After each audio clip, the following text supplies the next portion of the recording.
भैया ये लड़की कौन है? ये तुम्हारी भाभी है, मैंने इनसे शादी कर लिया है। और माँ कहाँ है?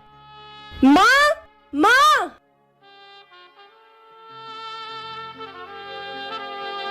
माँ, भैया ने शादी कर ली है।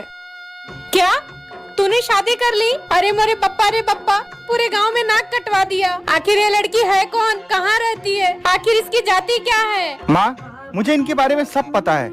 यहीं खड़े खड़े बातें करती रहोगी या आगे की रस्में भी निभाओगी? देख, ये शादी मुझे मंजूर नहीं है। नीलाक्षी, देखो भैया, प्लीज मुझे कुछ मत बोलना।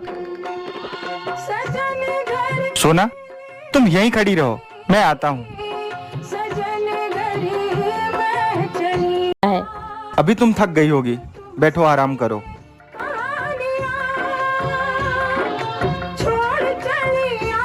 राकेश रुक जा। एक तो तूने अपनी मर्जी से इस लड़की से शादी कर ली, ऊपर से इसको घर में भी लेके आ गया। अब एक बात मेरी सीधी सीधी मान ले, इस लड़की को जहाँ से लेकर आया है वहीं लेकर जाकर छोड़ दे, वरना मुझसे बुरा कोई नहीं होगा।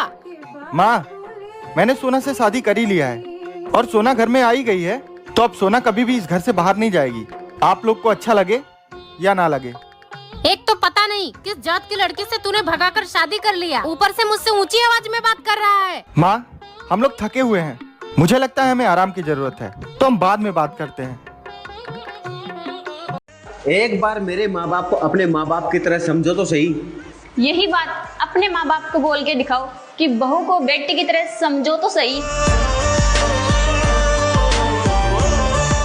क्या हुआ, आप नाराज हैं मुझसे? क्यों, तेरे से जबरदस्ती बात करूं? इसमें जबरदस्ती कैसी? मैं आपको पसंद हूँ इसलिए शादी हुई है ना। मन पसंद नहीं, तेरे बाप का पैसा देख के तेरे से शादी की थी, और तेरा बाप कंजूस, एक पैसा नहीं दिया दहेज में। पर आप लोगों ने ही तो मना किया था दहेज के लिए।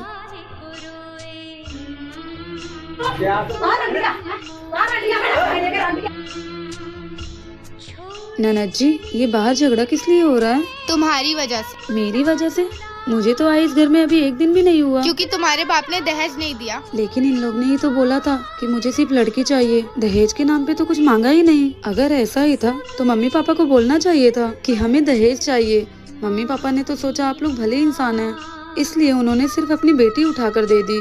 लेकिन उन्हें क्या पता कि आप लोगों के खाने के दांत कुछ और दिखाने के दांत कुछ और हैं। खैर, मैं मम्मी पापा से कह दूंगी कि वो यहाँ से मुझे ले जाएं।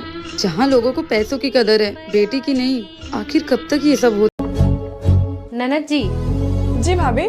वो बोल रही है इसमें बार बार मैसेज आ रहा है, जरा पढ़ के बताओ ना क्या लिखा हुआ। वो क्या है ना, तुम्हारे भैया बाथरूम में नहाने गए हैं। क्यों भाभी, आपको मैसेज पढ़ने नहीं आता? नहीं ननद जी, मुझे इंग्लिश पढ़ने नहीं आती है। अच्छा, मैं आपको अभी पढ़ के बता देती हूँ। ठीक है ननद जी। अरे भैया तो भाभी को धोखा दे रहे हैं। अगर ये बात भाभी को बताऊंगी तो भाभी को बहुत बुरा लगेगा। क्या हुआ ननद जी, बताओ ना क्या लिखा हुआ है। कुछ नहीं भाभी, वो भैया के ऑफिस से इम्पोर्टेंट मैसेज है बस। ठीक है ननद जी, मुझे थोड़ा काम है। ठीक है भाभी। आपको क्या लगता है पढ़ाई सबसे ज्यादा जरूरी है? Comment box